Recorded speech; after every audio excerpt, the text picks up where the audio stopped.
So hello everyone, कैसे हैं आप लोग दोस्तों। मैं हूं आपका दोस्त, आपका teacher CA doctor Amit Khandal. और दोस्तों, रेजिडेंशियल स्टेटस वाला चैप्टर हम लोग पढ़ रहे थे।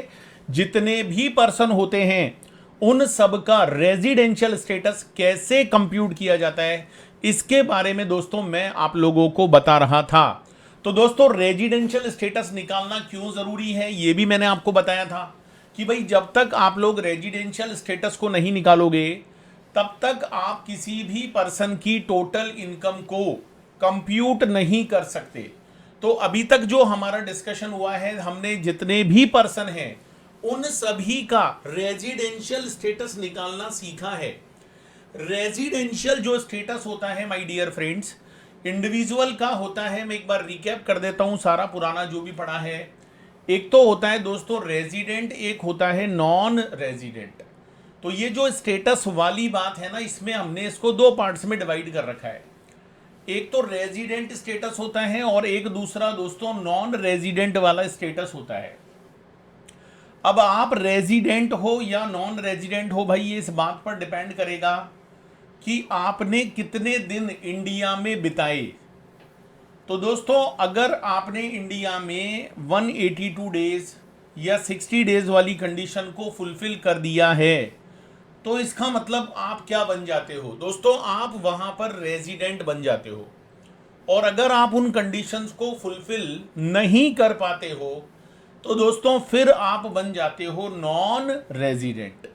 तो ये मैंने आप लोगों को पढ़ाया था। अच्छा, जब आप नॉन रेजिडेंट बन जाओगे तो बात वहीं पर खत्म हो जाती है। लेकिन दोस्तों, अगर आप रेजिडेंट बन जाते हो तो it is further divided between ordinary और नॉट ऑर्डिनरी रेजिडेंट। ऑर्डिनरी है या नॉट ऑर्डिनरी है, ये किस बात पर डिपेंड करता है दोस्तों? ये डिपेंड करता है आपकी एडिशनल कंडीशंस पर। तो जब आप एडिशनल कंडीशंस को पूरा कर देते हो, जब आप एडिशनल कंडीशंस को पूरा कर देते हो, दोनों एडिशनल कंडीशन अगर फुलफिल हो जाती है, जैसे 10 में से 2 साल, पिछले 10 में से 2 साल आपका रेजिडेंट रहना ज़रूरी है, पिछले 7 साल में 730 डेज मिनिमम इंडिया में होना चाहिए, तो आप बन जाते हो दोस्तों ऑर्डिनरीली रेजिडेंट। और अगर आप एडिशनल कंडीशन को सेटिस्फाई नहीं कर पाओगे तो आप बन जाओगे नॉट ऑर्डिनरी रेजिडेंट। ऐसे ही HUF का निकालते हैं कंट्रोल मैनेजमेंट के बेस पे, फर्म का निकालते हैं AOP, BOI, local authority, artificial person. हाँ, कंपनी का स्टेटस अलग तरीके से निकलता है। कंपनी के लिए आपको ये देखना पड़ेगा कि भाई कंपनी इंडियन है या फॉरेन कंपनी है, कैसी कंपनी है वो इंडियन कंपनी है या वो फॉरेन कंपनी है। अगर दोस्तों कोई कंपनी इंडियन है, अगर कोई कंपनी इंडियन है तो वो ऑलवेज रेजिडेंट है। Indian company is always resident. जो इंडियन कंपनी होती है दोस्तों वो हमेशा रेजिडेंट होती है। लेकिन जो फॉरेन कंपनी होती है, जो विदेशी कंपनी होती है, उसका स्टेटस डिपेंड करता है। हाँ, उसके लिए आपको देखना पड़ेगा कि वो रेजिडेंट है या नॉन रेजिडेंट है। विदेशी कंपनी के लिए हमेशा देखना पड़ेगा। तो जब आप विदेशी कंपनी के लिए देखोगे तो उसके लिए पोयम को बेस बनाना पड़ता है। पोयम का मतलब है POEM, place of effective management. दोस्तों, अगर पोयम इंडिया में है, दोस्तों अगर पोयम इंडिया में है तो आप उसको बोलोगे रेजिडेंट, और पोयम इंडिया के बाहर है तो आप बोलोगे नॉन रेजिडेंट।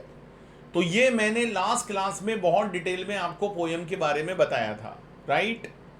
अच्छा, ऑर्डिनरी वाला जो स्टेटस होता है वो केवल या तो इंडिविजुअल लोगों के लिए होता है या फिर वो किसके लिए होता है, HUF के लिए होता है। बाकी जितने भी पर्सन हैं भाई, बाकी जितने भी पर्सन हैं उनके दो ही स्टेटस होते हैं, आइदर रेजिडेंट और आइदर नॉन रेजिडेंट। मतलब उनके लिए ऑर्डिनरीली वाला स्टेटस नहीं होता है माय डियर फ्रेंड्स। वहां पर ऑर्डिनरी वाला स्टेटस काम नहीं करता है। तो ये सारी बातें मैंने बताई थी। अब हम बात करेंगे दोस्तों एक बहुत इंपॉर्टेंट टर्म की। आप चाहो तो उसका टेबल बना सकते हो, दैट इज कॉल्ड सेक्शन 5। ये चीज़ आप कॉपी में बना सकते हो। सेक्शन 5 जिसको है, that is called scope of total income. Section 5 आज हम डिस्कस करने जा रहे हैं, that is called scope of total income, और इसको एक नाम और दे सकते हो, that is called incidence, that is called incidence of tax. एक तो होता है स्कोप ऑफ टोटल इनकम, एक होता है my dear friends incidence of tax. तो इसके बारे में आज हम बात करने वाले हैं, that is given under section 5। देखो, रेजिडेंशियल स्टेटस निकालने वाली बात तो आपको सेक्शन 6 में बताई गई है।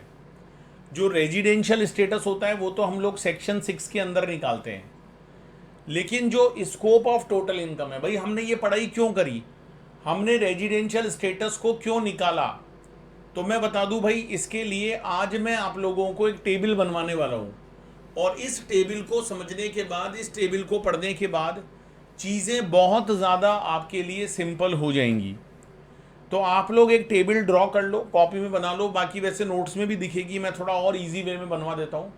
इस टेबल को बनाने के बाद किसी भी तरह का क्वेश्चन अगर एग्जाम में आता है तो यू कैन ईजीली सॉल्व, बहुत इजीली दोस्तों आपसे क्वेश्चन सॉल्व हो जाएगा।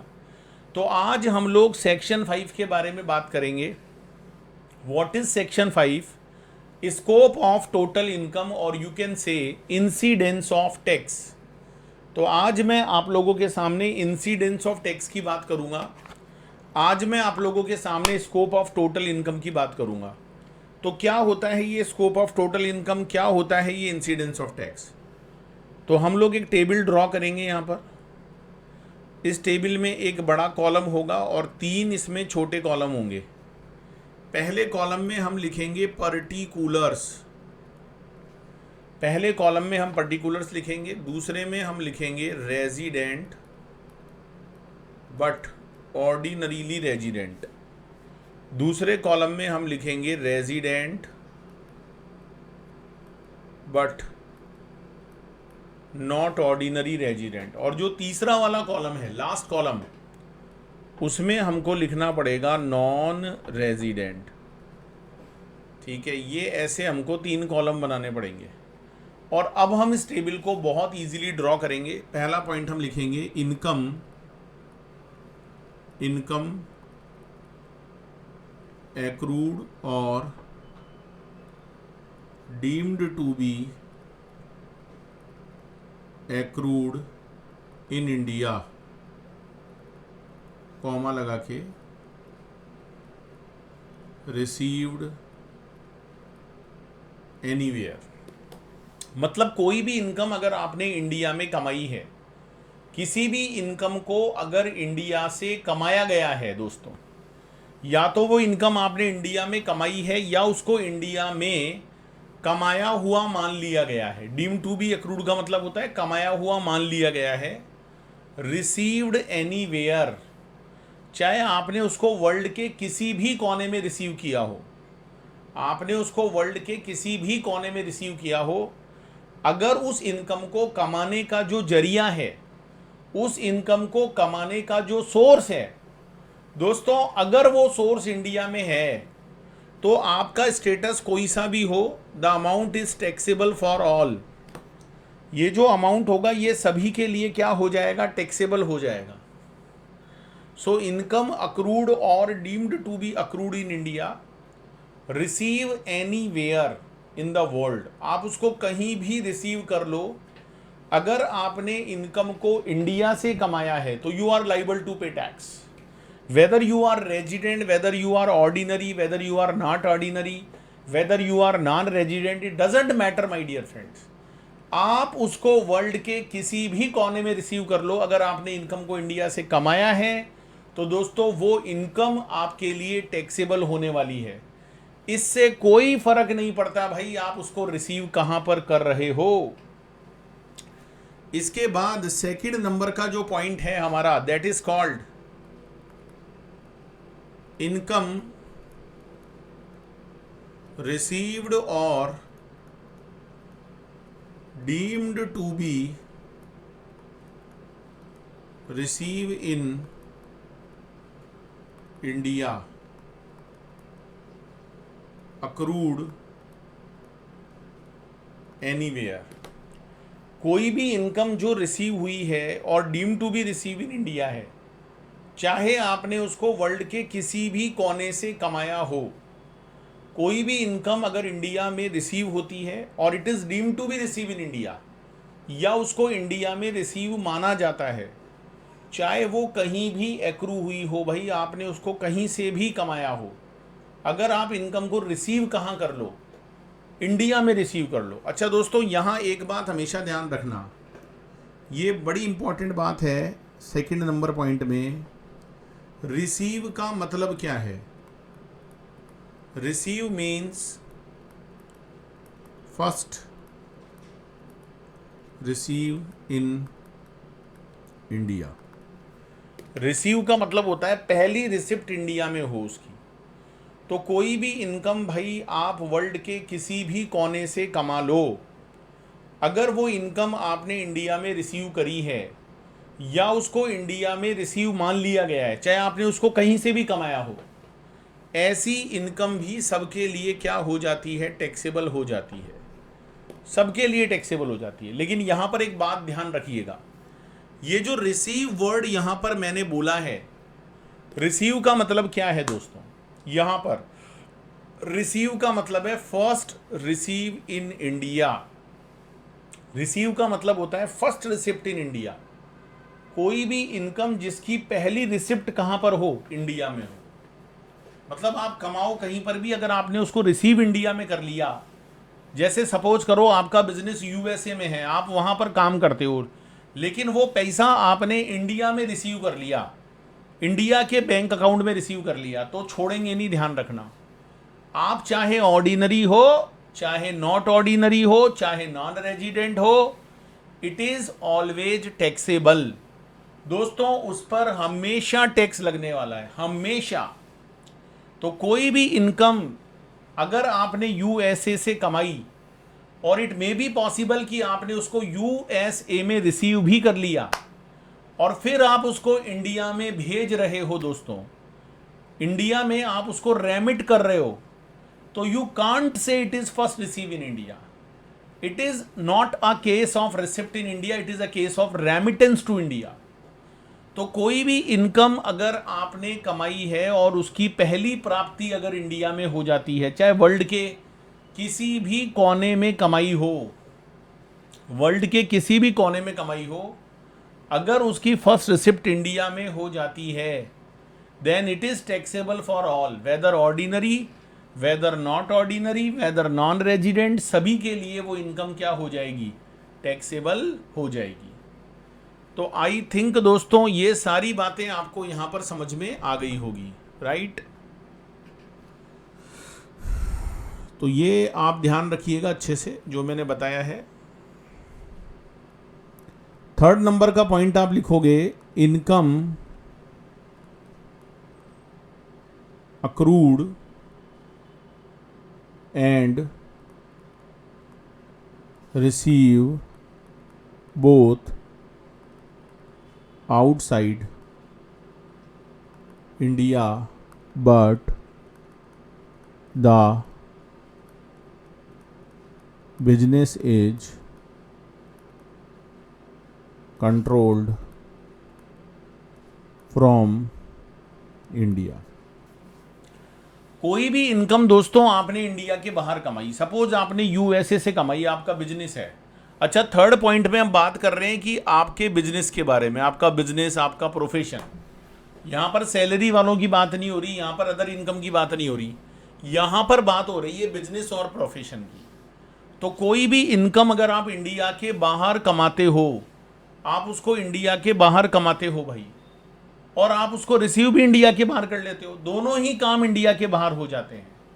अच्छा दोस्तों एक बात और बता दूं, अगर आपके एग्जाम में क्वेश्चन आता है कि आपने इनकम जापान से कमाई और आपको रिसीव के बारे में कुछ भी नहीं बोलता है, तो अगर आपने इनकम को जापान से कमाया है तो उसको जापान में ही रिसीव माना जाएगा।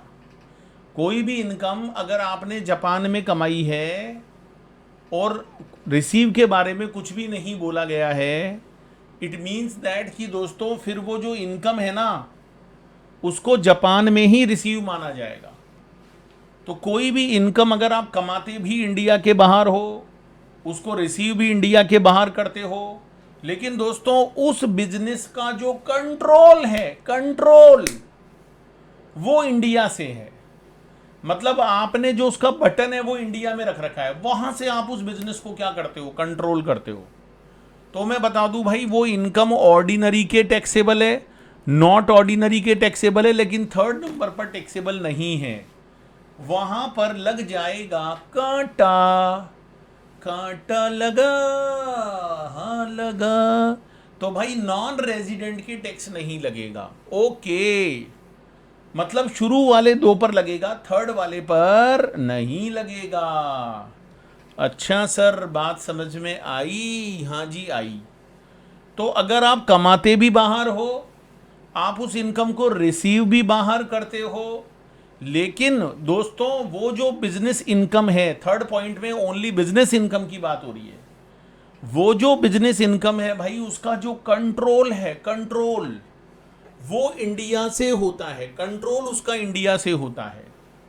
तो वो फर्स्ट दो जनों के लिए टैक्सेबल होगा, जो लास्ट वाली कैटेगरी है भाई उसके लिए टैक्सेबल नहीं होगा। तो I think my dear friends, बात बहुत जोर से समझ में आई होगी। Yes sir.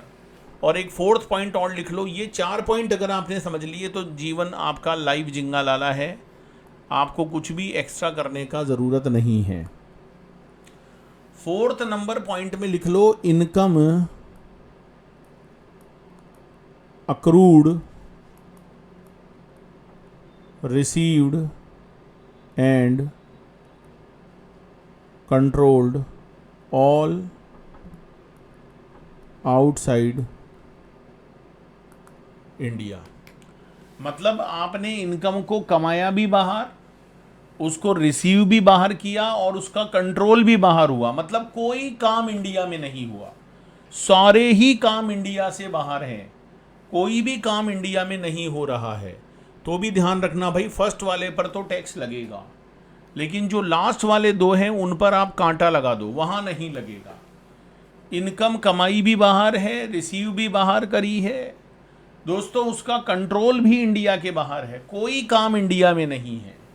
तो भी ध्यान रखना, जो फर्स्ट वाला है उस पर तो टैक्स लगेगा, सेकंड वाले पर, थर्ड वाले पर नहीं लगेगा। इसका मतलब फाइनल जो निकल कर आता है वो ये आता है कि अगर आप ऑर्डिनरी रेजिडेंट होते हो तो आपको हर सिचुएशन में टैक्स देना पड़ता है, वेदर आपने इनकम कहीं से भी कमाई हो, वेदर आपने इनकम को कहीं भी रिसीव किया हो, वेदर उसका कंट्रोल कहीं से भी हो, the income is always liable for tax. लेकिन जब आप नॉट ऑर्डिनरी रेजिडेंट होते हो, नॉट ऑर्डिनरी, तो आपको टैक्स कब देना पड़ता है? जब या तो इनकम इंडिया से कमाई हो या इनकम इंडिया में रिसीव करी हो। और अगर दोनों काम इंडिया के बाहर हैं लेकिन उस बिजनेस का कंट्रोल इंडिया से हो रहा है, तो आपको टैक्स देना पड़ता है दोस्तों, वरना आपको टैक्स नहीं देना पड़ता। लेकिन जो नॉन रेजिडेंट होता है, नॉन रेजिडेंट, उसको तो टैक्स तभी देना पड़ेगा जब या तो इनकम इंडिया से कमाई हो या वो इनकम इंडिया में रिसीव की हो। जैसे दोस्तों आपने देखा, ये जो विदेशी खिलाड़ी होते हैं, जैसे क्रिस गेल हो गया, ये विदेशी खिलाड़ी इंडिया में खेलने आते हैं, आईपीएल मैच देखते होंगे आप। अब ये इंडिया में थोड़े दिन के लिए आते हैं, ये कौन से 182 डेज पूरा करते हैं, ये कौन सा 60 डेज या लास्ट में जो 365 दिन है उसको पूरा करते हैं? नहीं करते हैं ना। तो इनका स्टेटस हमेशा क्या होता है? नॉन रेजिडेंट होता है। ये जो लोग हैं इनका स्टेटस हमेशा क्या होता है? नॉन रेजिडेंट होता है। लेकिन ये कमाते इंडिया से हैं, क्योंकि आईपीएल मैच इंडिया में हो रहे हैं, तो कमाते कहां से हैं? इंडिया से। अब ये चाहे उसको कहीं भी रिसीव कर ले, की फर्क पैदा है? बोलो टैक्स देगा या नहीं देगा? अगर क्रिस गेल ने इनकम इंडिया से कमा ली तो वो कितना भी डांस कर ले भाई, उसको टैक्स इंडिया में देना ही पड़ेगा। इससे कोई फर्क नहीं पड़ता कि भाई आप कौन हो, आप क्या हो। इज इट क्लियर और नॉट? यस सर, बात बहुत जोर से समझ में आ रही है। तो ये 4 पॉइंट आपको याद रखने हैं भाई। इंडिया में कमा लोगे, चाहे रिसीव कहीं भी करो, ऑलवेज टैक्सेबल।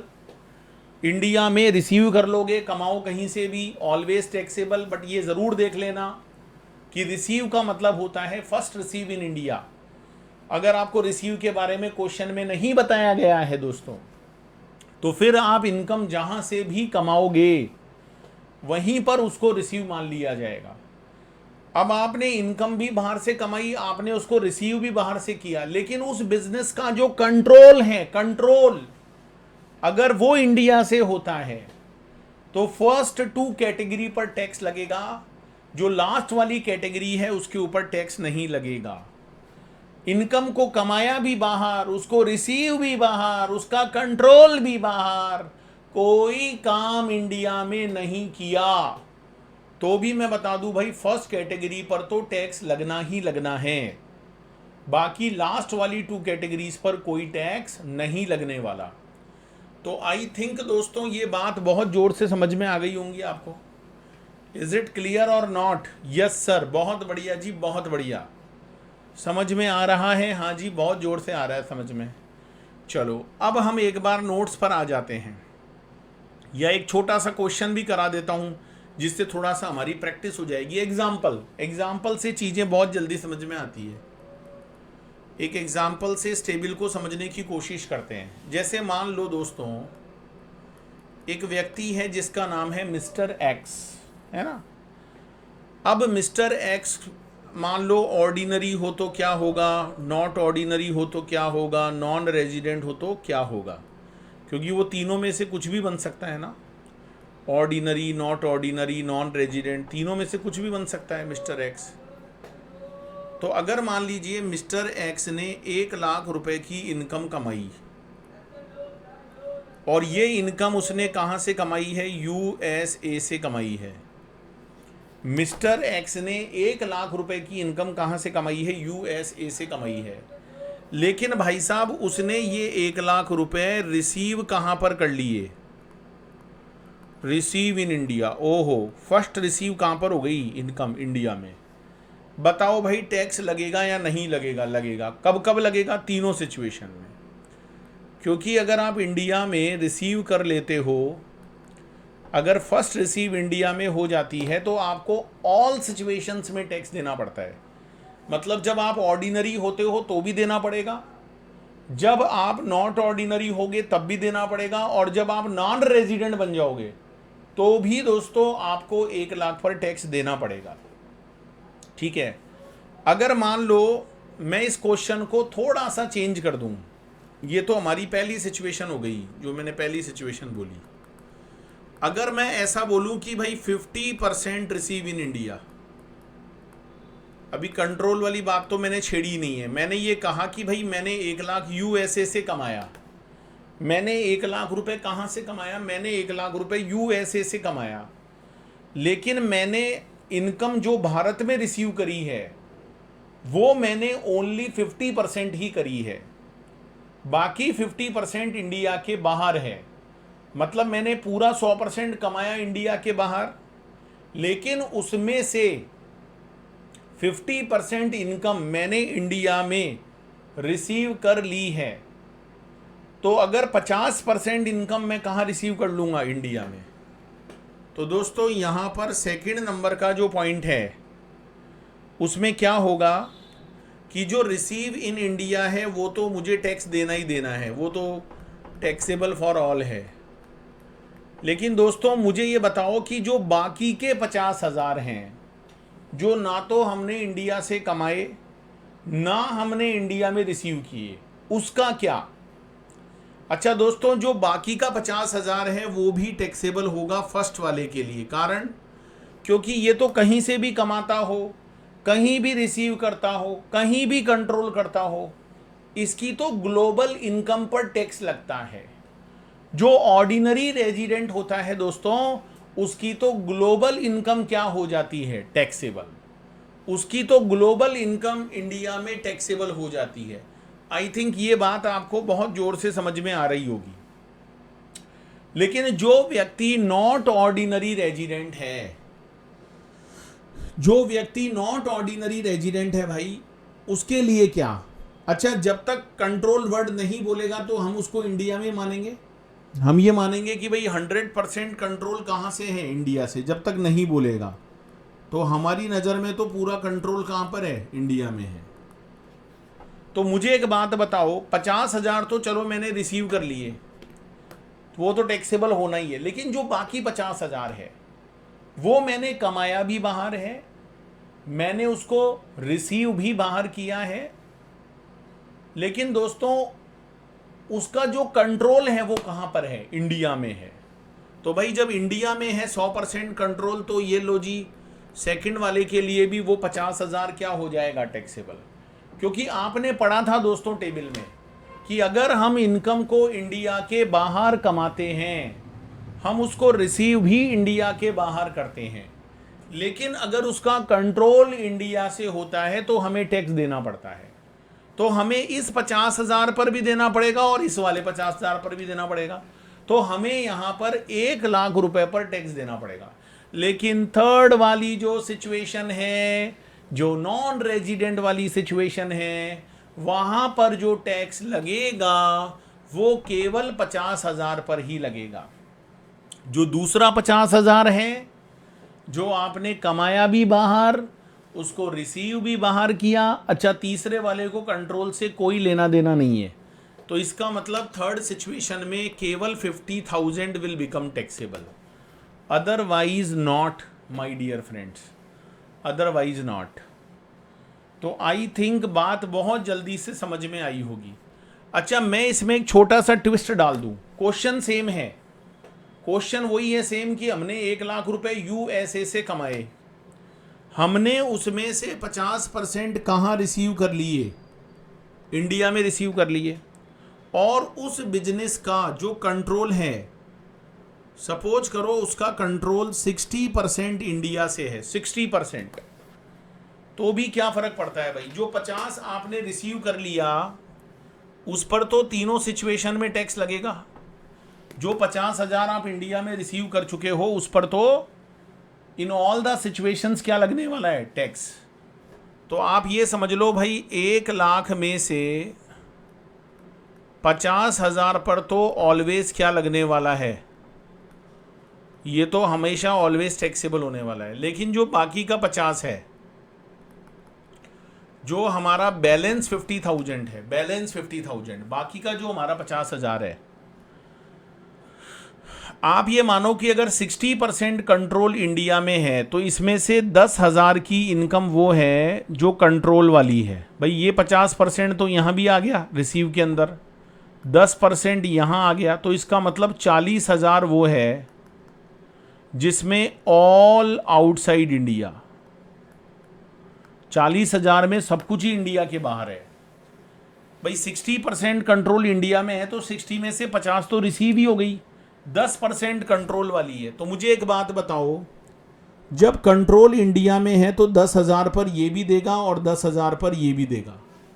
हाँ, तीसरा वाला नहीं देगा, तीसरा वाला नहीं देगा।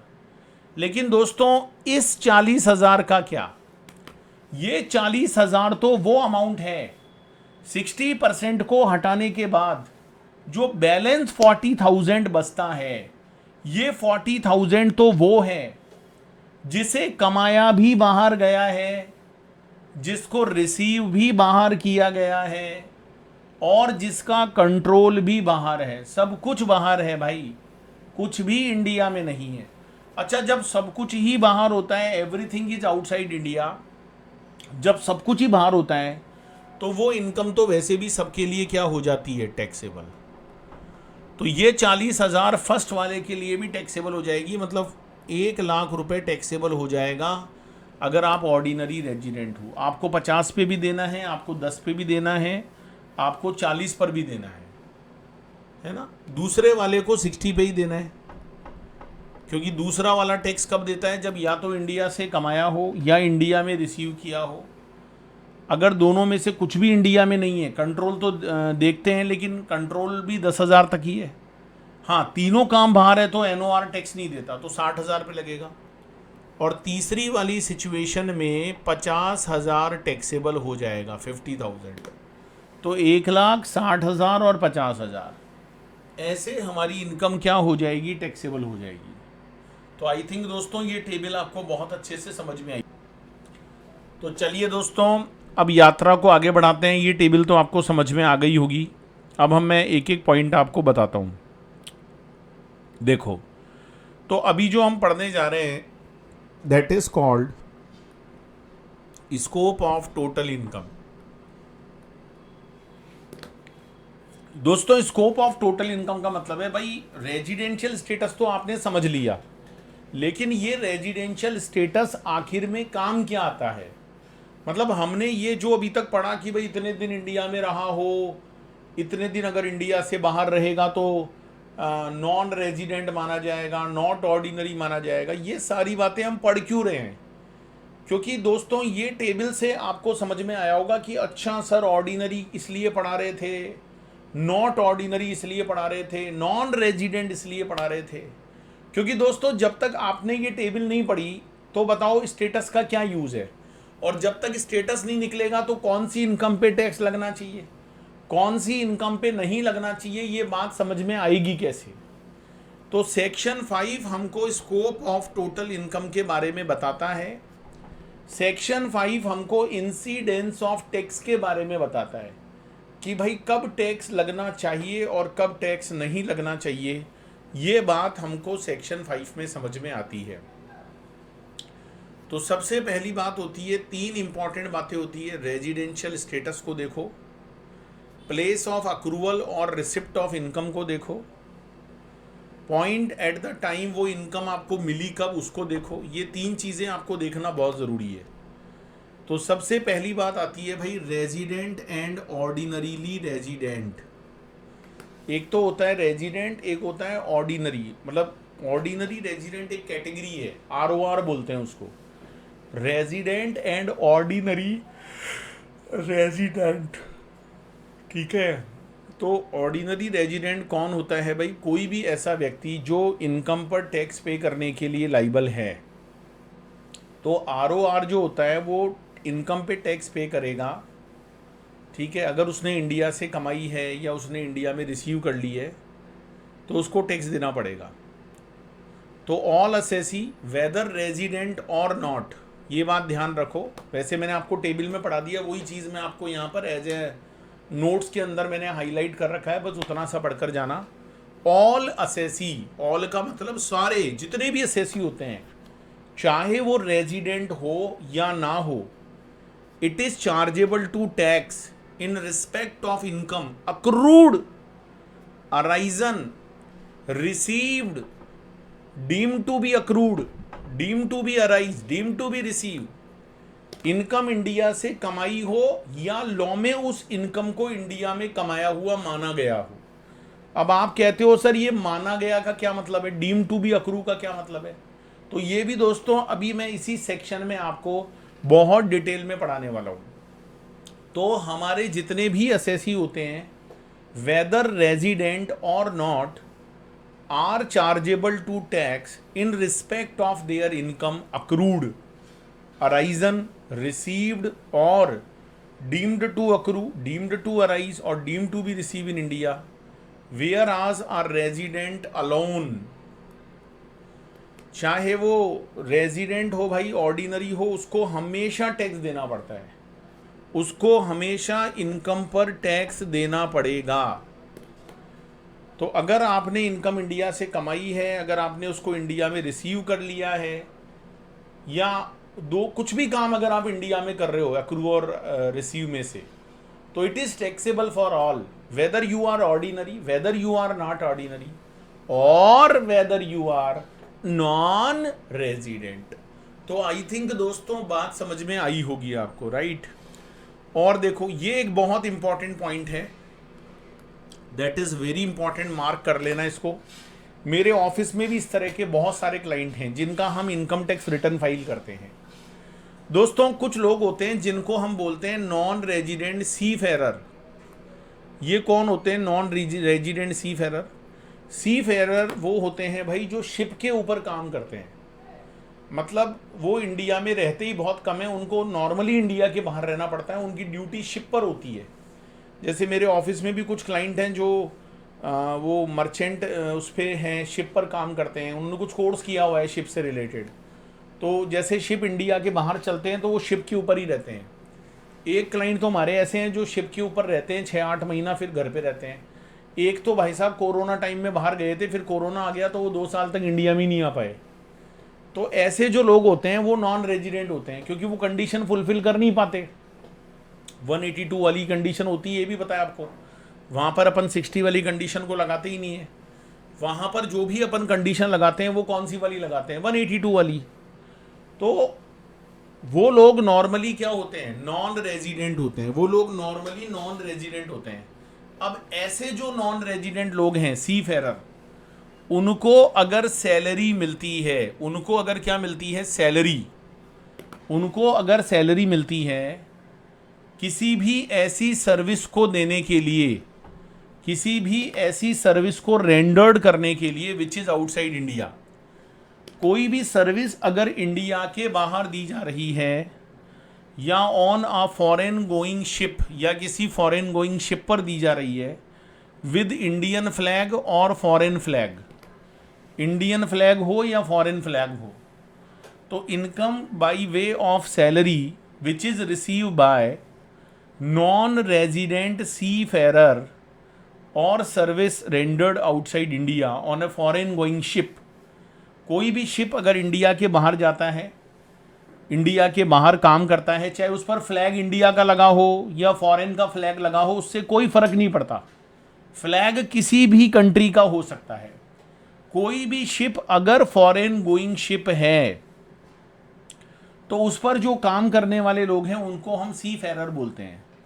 अच्छा, ये जो सी फेरर होते हैं, ये अगर इनका स्टेटस नॉन रेजिडेंट है और इनको सैलरी मिली है, क्योंकि ये उस शिपिंग कंपनी के लिए काम करते हैं तो इनको सैलरी मिलती है, और दोस्तों ये सैलरी अगर उनको रिसीव होती है, ये सैलरी अगर उनको रिसीव होती है into NRE bank account, NRE जो बैंक अकाउंट है उसमें अगर ये सैलरी रिसीव होती है, maintain with Indian bank, receive into NRE bank account maintain with Indian bank. Indian bank में अगर कोई एनआरई अकाउंट, ये कोई नॉन रेजिडेंट लोगों के लिए खुलता है ऐसा अकाउंट, तो उसमें जितनी भी सैलरी आएगी, सी फेरर को जितनी भी सैलरी इंडिया के बैंक अकाउंट में मिलेगी, बशर्ते कि वो जो बैंक अकाउंट है वो एनआरई अकाउंट होना चाहिए, तो वो इनकम उसकी टोटल इनकम का पार्ट नहीं बनेगी, मतलब उस इनकम पर टैक्स नहीं लगेगा।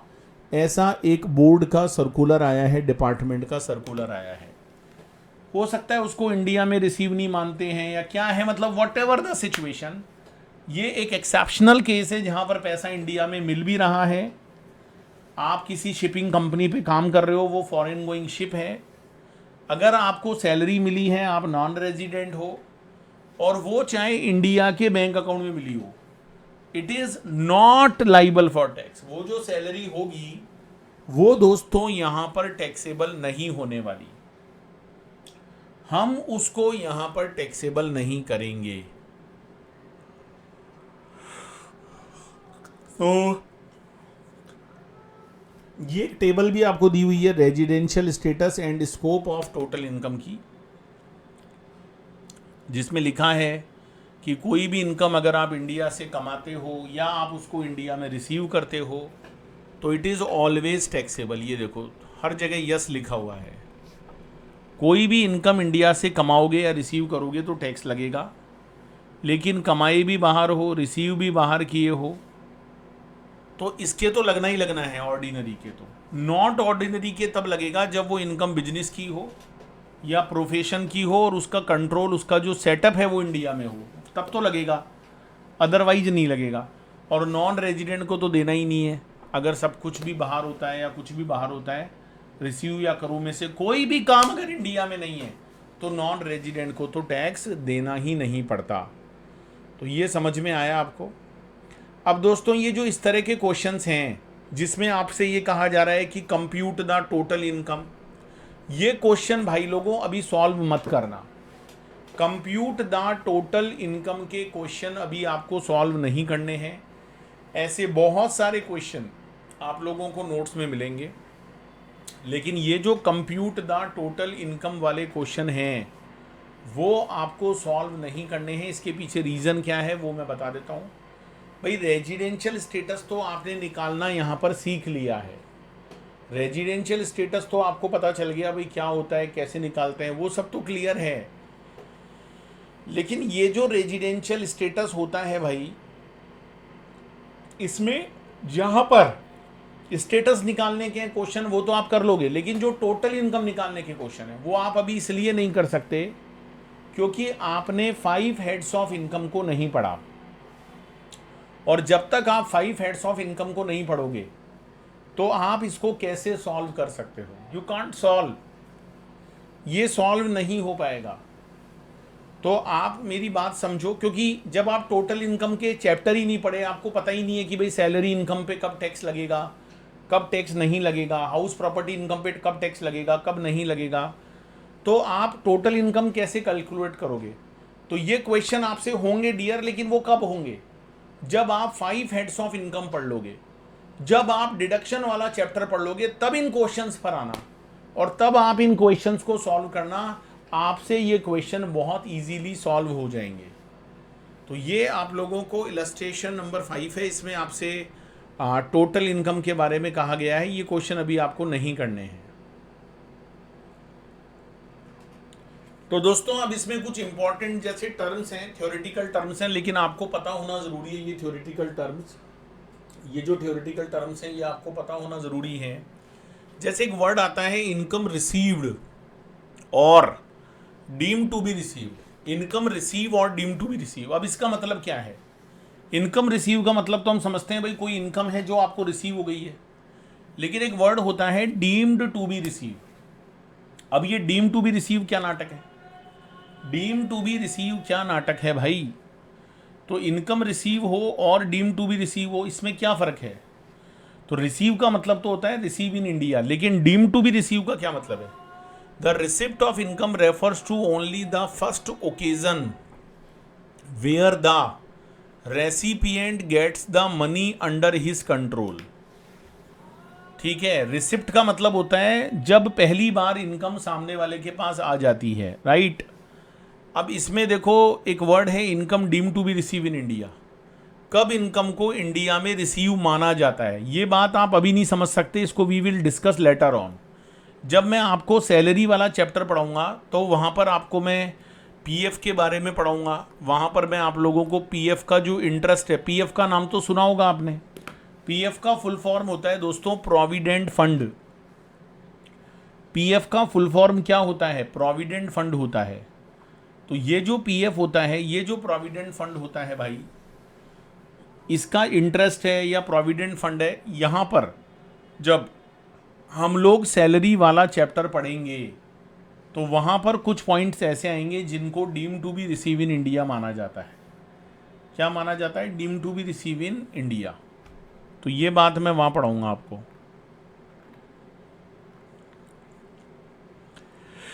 एक है एक्रूइंग और अराइजिंग का क्या मतलब है? ये जो वर्ड है ना एक्रूइंग और अराइजिंग, इसका क्या मतलब होता है? तो एक्रूइंग और अराइजिंग का मतलब होता है it must be noted that income which has been tax on accrual basis can not be assess again on receipt basis, क्योंकि डबल टैक्सेशन नहीं हो सकता। अगर मान लीजिए दोस्तों कोई इनकम है और वो इनकम अगर अक्रूवल बेसिस पर टैक्सेबल हो गई है, डीम्ड अक्रूड, अक्रूड बेसिस का मतलब होता है कमाने के आधार पर। अगर दोस्तों कोई इनकम ऐसी है जो अक्रूवल बेसिस पर टैक्सेबल हो गई है, तो आप क्या उसको रिसिप्ट बेसिस पर दोबारा टैक्स लगा दोगे? नहीं। कोई भी इनकम अगर एक बार अक्रूवल बेसिस पर टैक्सेबल हो जाती है तो फिर हम उस पर रिसिप्ट बेसिस पर दोबारा टैक्स नहीं लगा सकते। It will amount to double taxation दोस्तों। अगर हम उस पर दोबारा टैक्स लगाएंगे तो वो डबल टैक्सेशन हो जाएगा। It is called double taxation. समझ में आ रही है बात? तो income which has been tax on accrual basis can not be assess again on receipt basis as it will amount to double taxation, क्योंकि दोस्तों वो यहाँ पर डबल टैक्सेशन हो जाता है, राइट। तो ये बात आप ध्यान रखोगे। ये सारे पॉइंट अभी हमारे नेक्स्ट चैप्टर्स में कवर होंगे, सैलरी में, हाउस प्रॉपर्टी में, बिजनेस में। तो मैं इनको छोड़ नहीं रहा दोस्तों, लेकिन मुझे पता है कि इनको पढ़ाने का राइट टाइम क्या है। अगर मैं आपको अभी पढ़ा भी दूंगा तो ये सारे थ्योरेटिकल पॉइंट आपको समझ में नहीं आने वाले। हाँ, जब आप हेड्स ऑफ इनकम पढ़ लोगे, जब आप डिडक्शन वाला चैप्टर पढ़ लोगे, तो ये बातें बहुत जल्दी से आपको समझ में आ जाएंगी।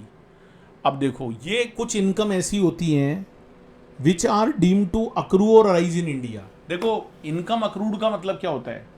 किसी भी इनकम को अगर आप इंडिया से कमा रहे हो तो वो अक्रूड इन इंडिया है।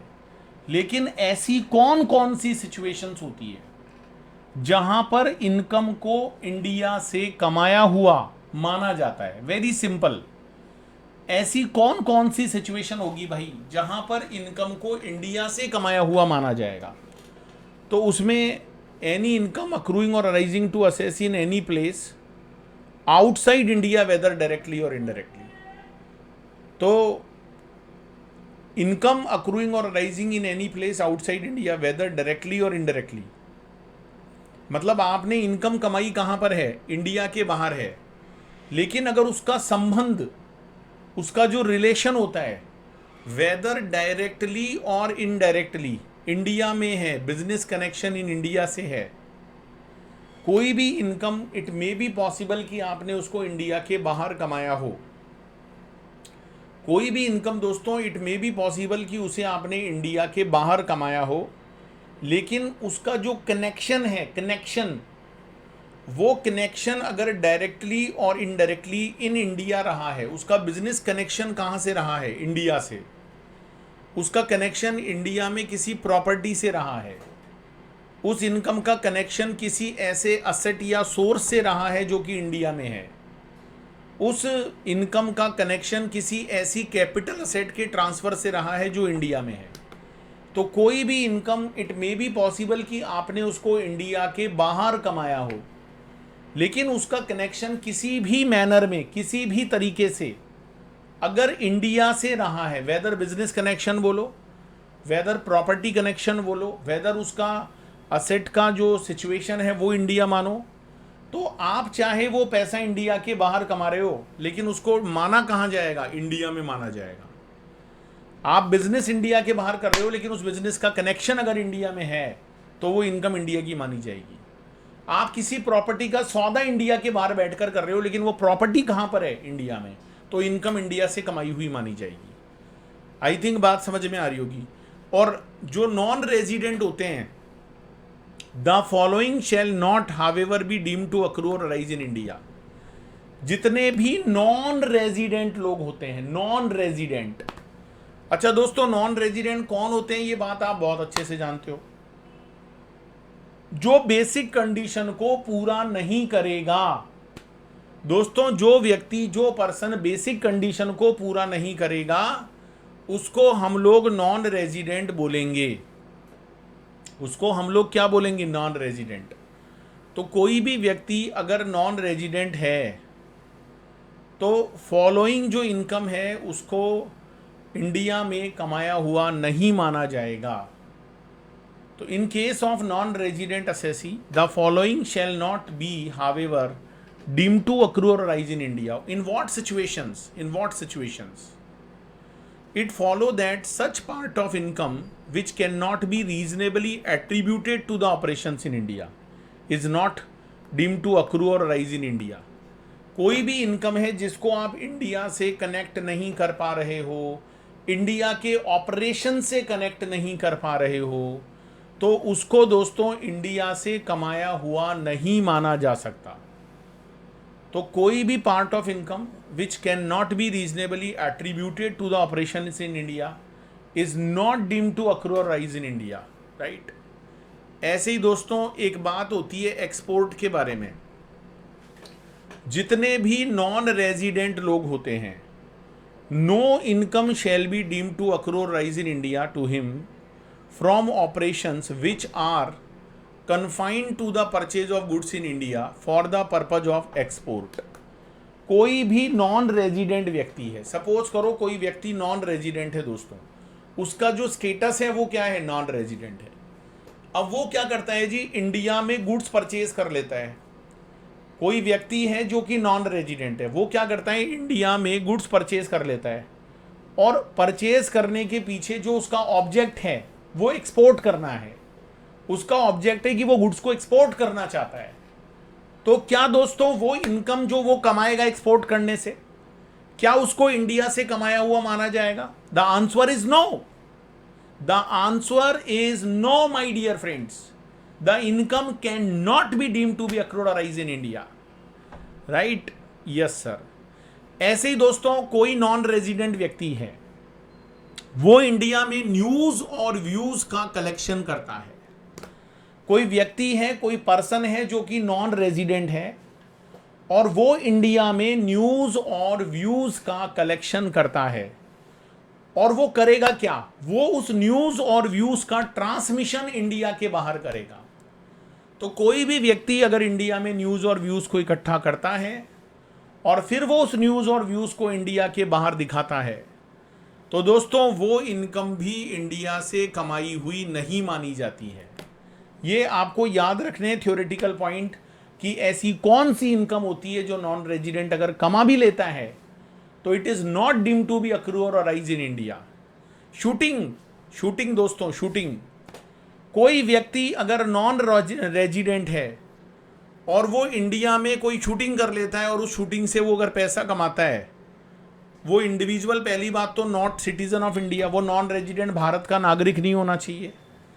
अगर वो किसी फर्म का है तो उस फर्म में कोई भी पार्टनर इंडिया का सिटीजन नहीं होना चाहिए। अगर वो किसी कंपनी में है तो उस कंपनी का कोई भी शेयर होल्डर इंडिया में जो है सिटीजन या रेजिडेंट नहीं होना चाहिए। तो अगर वो इंडिया में शूटिंग कर भी लेगा और उस शूटिंग से अगर वो इनकम कमा भी लेगा दोस्तों, तो it is not liable for tax in India because it is not deemed to be accrued और राइज इन इंडिया। तो शूटिंग से अगर आप इनकम कमाते हो, आप भारत के नागरिक नहीं हो। आप फर्म में हो, आपकी फर्म के कोई भी पार्टनर भारत के नागरिक नहीं है। आप कंपनी हो, कंपनी में कोई भी शेयर होल्डर भारत का नागरिक या रेजिडेंट नहीं है, तो शूटिंग से कमाई हुई इनकम को भी इंडिया में कमाया हुआ नहीं माना जाएगा माय डियर फ्रेंड्स, नहीं माना जाएगा। तो ये बात बहुत जोर से समझ में आनी चाहिए, है ना। अब दोस्तों हम बात करते हैं display of rough diamonds in SNZ। SNZ की हम बात करते हैं, display of rough diamonds in SNZ, है ना। SNZ का मतलब है special zone notified by central government. SNZ का फुल फॉर्म होता है special zone notified by central government. कोई भी स्पेशल जोन जो कि नोटिफाइड है बाई द सेंट्रल गवर्नमेंट। तो सेंट्रल गवर्नमेंट से जो नोटिफाइड जोन होते हैं, स्पेशल जोन बोलते हैं हम उनको। तो अगर कोई विदेशी कंपनी है दोस्तों, अगर कोई विदेशी कंपनी है, अगर कोई फॉरेन कंपनी है जो कि इंगेज है, अगर कोई विदेशी कंपनी है और वो विदेशी कंपनी अगर इंगेज है in the business of mining of diamonds, in the business of mining of diamonds, अगर कोई विदेशी कंपनी डायमंड्स की माइनिंग बिजनेस में है, मतलब जो माइनिंग बिजनेस होता है जहाँ से डायमंड निकाला जाता है, no income shall be deemed to accrue और rise in India to it और from the activities which are confined to display of uncut and unassorted diamond in any special zone notified by the central government. तो कोई भी विदेशी company अगर भारत में mining के business में है और अगर वो वहाँ से कुछ भी डायमंड्स वगैरह निकाल रही है या कोई भी अनकट डिस्प्ले कर रही है डायमंड्स का स्पेशल जोन में से, भारत में जो स्पेशल जोन नोटिफाइड है। अच्छा, ऐसा क्यों किया गया दोस्तों? विदेशी कंपनियों को इंडिया में लाने का यही तरीका था। अगर हम इसको, इस इनकम को हम डीम टू बी अक्रू और राइज इन इंडिया मान लेंगे तो विदेशी कंपनियां फिर इंडिया में नहीं आएंगी, यहाँ काम नहीं करेंगी। तो इसलिए ये स्पेशल क्लॉज यहाँ पर डाला गया, भाई इनकम इंडिया में नहीं मानी जाएगी। अच्छा, अब मैं आपको ये पढ़ाने जा रहा हूँ कि कब इंडिया में इनकम कमाई हुई मानी जाती है। In what situations income is deem to accrue और अराइज इन इंडिया। अगर मैं सैलरी की बात करूँ दोस्तों, अगर मैं सैलरी की बात करूं, सैलरी चैप्टर अभी हम पढ़ेंगे, शुरू करेंगे सैलरी चैप्टर नेक्स्ट लेक्चर में। तो अगर दोस्तों हम बात करते हैं सैलरी की, अगर हम बात करते हैं सैलरी की, तो salary payable for the service rendered in India, salary payable for service which is rendered in India would be treated as earn in India. कोई भी सैलरी अगर आपको मिली है और वो जो सैलरी आपको मिली है भाई, उसके लिए अगर आप सर्विसेज कहाँ पर रेंडर्ड कर रहे हो, इंडिया में रेंडर्ड कर रहे हो, तो it should be treated as earn in India. तो दोस्तों ये कंफर्म बात है कि वो सैलरी इंडिया से कमाई हुई मानी जाती है। कोई भी सर्विस अगर आप इंडिया में कर रहे हो, कोई भी नौकरी आप इंडिया में कर रहे हो, कोई भी जॉब आप इंडिया में कर रहे हो और वहाँ से आपको उसके लिए सैलरी मिलती है, तो सैलरी इंडिया में कमाई हुई मानी जाती है। इवन दोस्तों अगर आपको रेस्ट पीरियड या लीव पीरियड का सैलरी मिलता है, सपोज करो आप पहले भारत में काम करते थे, अब आप भारत से अमेरिका चले गए, आपकी नौकरी खत्म हो गई, लेकिन आपकी नौकरियों में कुछ छुट्टियों का पैसा था, कुछ आपका बकाया लीव का पैसा था, वो पैसा आपको जब आप इंडिया के बाहर थे तब मिला। तो क्वेश्चन ये अराइज होता है कि भाई ये इनकम है तो सैलरी की, लेकिन इसको कहाँ से कमाया हुआ माना जाए? तो दोस्तों क्या ये विदेश से कमाया हुआ माना जाएगा? नहीं। आपने वो सर्विस कहाँ रेंडर्ड करी थी इंडिया में, उसकी छुट्टियों का पैसा अगर आपको मिल रहा है तो दोस्तों वो पैसा इंडिया में ही कमाया हुआ माना जाएगा। ये लिखा हुआ है, it shall be regarded as income earn in India. दोस्तों वो इनकम इंडिया में ही कमाई हुई मानी जाएगी। बोलो भाई बात समझ में आई या नहीं आई? हाँ सर बहुत जोर से समझ में आई। तो यही चीज़ है, income from salary which is payable by the government, which is payable by the government to a citizen of India. एक बात हमेशा ध्यान रखना, ये बात हो रही है एम्बेसी वाले लोगों के लिए। एम्बेसी समझते हो आप लोग? विदेशी राजदूत। जैसे हमारी कंट्री को, हमारे कंट्री के लोग दूसरे देशों में बैठे हैं जिनको हम एम्बेसी बोलते हैं, राजदूत बोलते हैं, तो वो एक तरह से हमारी कंट्री को वहाँ पर रिप्रेजेंट करते हैं। जैसे अगर आप कभी दिल्ली गए हो तो वहाँ पर एम्बेसी होती है, वहाँ पर बांग्लादेश के भी लोग हैं, मतलब एम्बेसी है, यूएसए की भी एम्बेसी है, वहाँ पर पाकिस्तान की भी है, जापान की भी है, श्रीलंका की भी है। तो वो इसलिए होती है भाई, जैसे हमको उस देश से कोई बात करनी है तो हम डायरेक्ट थोड़ी बात करते हैं, उसका जो एम्बेसडर यहाँ इंडिया में है, पाकिस्तान वाला है, उसको कहते हैं भाई तेरे देश को समझा ले, 2 मिनट लगेंगे, 2 मिनट।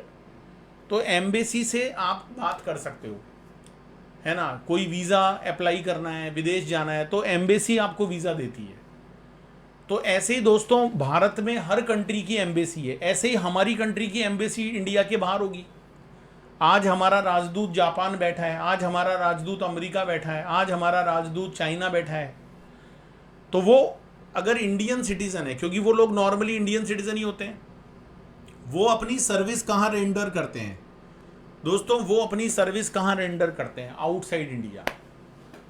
तो कोई भी ऐसे लोग जो भारत के नागरिक हैं, जो भारत के सिटीजन हैं, और अगर वो अपनी सर्विसेज इंडिया के बाहर दे रहे हैं, कोई भी व्यक्ति अगर भारत का नागरिक है और वो अपनी सर्विसेज कहाँ दे रहा है भाई? इंडिया के बाहर दे रहा है। कहाँ दे रहा है वो? इंडिया के बाहर। अच्छा, उसको पैसे कहाँ से मिलेंगे? गवर्नमेंट ऑफ इंडिया से। वो एक तरह से नौकरी किसकी कर रहा है? भारत सरकार की। वो काम कहाँ कर रहा है? भारत के बाहर। लेकिन लॉ कह रहा है कि भारत के बाहर भी अगर काम कर रहा है, एक तरह से एक्सेप्शन हो गया, वो इंडिया में कोई सर्विस दे ही नहीं रहा, तो अगर वो इंडिया के बाहर भी काम कर रहा है, भारत का अगर वो नागरिक है, उसको पैसे मिल रहे हैं भारत के बाहर काम करने के लिए, तो it is one of the exception, वो इनकम इंडिया में ही कमाई हुई मानी जाएगी। This income should be deemed to be accrue और राइज इन इंडिया, है ना। वो इनकम इंडिया के अंदर ही कमाई हुई मानी जाएगी। एक बात और ध्यान रखना, जितने भी अलाउंस होते हैं, जितनी भी परक्यूसिट्स होती हैं, जितने भी अलाउंस होते हैं, जितनी भी परक्यूसिट्स होती हैं, विच इज़ पेड और अलाउड आउटसाइड इंडिया, जिसे आप इंडिया के बाहर दे रहे हो, कोई भी अलाउंस हो गया, कोई भी परक्यूसिट्स हो गई, अगर वो इंडिया के बाहर दी जा रही है किसी इंडियन सिटीजन को, for services rendered outside India is always exempt under section 10। तो केवल बेसिक सैलरी टैक्सेबल होती है, जो राजदूत होते हैं उनकी बेसिक सैलरी, उनको जो भी अलाउंस मिलते हैं, जो भी उनको परक्यूसिट्स मिलती है, that is not liable for tax. दोस्तों वो कभी भी टैक्सेबल नहीं होती है, कभी भी। तो आज अपन इसको यहीं तक करते हैं, कल मैं आपको इसके क्वेश्चंस भी करवा दूंगा बचे हुए जो भी हैं, और बचा हुआ पार्ट भी करवा दूंगा, और हम एक बार रेजिडेंशियल स्टेटस का फुल रिवीजन भी कर लेंगे। हर चैप्टर खत्म होने के बाद उसका एक फुल रिवीजन भी कर लेंगे, जिससे चीज़ें बहुत जल्दी से याद हो जाएंगी, समझ में आ जाएंगी। इज इट क्लियर और नॉट दोस्तों? लास्ट में एक ही बात बोलूँगा, जोश दिल में जगाते चलो और जीत के गीत गाते चलो। बाकी हमारी कंप्लीट क्लास का लिंक आपको डिस्क्रिप्शन बॉक्स में मिलेगा। अमित खांडल क्लासेस ऐप आपको डाउनलोड करना रहेगा। अगर आप मोबाइल में देखना चाहते हो, अगर आपको लैपटॉप में देखना है, तो वहाँ भी हमारा क्लास चलता है। तो नीचे डिस्क्रिप्शन में दिए गए लिंक से आप हमारी क्लास को सब्सक्राइब कर सकते हो। आप अगर चैनल पर नए हो तो चैनल पर सब्सक्राइब बटन दबाकर उसको प्रेस कर लो, बेल आइकन को, ताकि जब भी नई क्लास अपलोड होगी आपके पास नोटिफिकेशन आएगा। फेसबुक है, इंस्टा है, ट्विटर है, वहाँ से भी आप हमसे कनेक्ट रह सकते हो। So thank you so much for watching दोस्तों, है ना। मिलते हैं फिर एक नई क्लास के साथ। Thank you so much.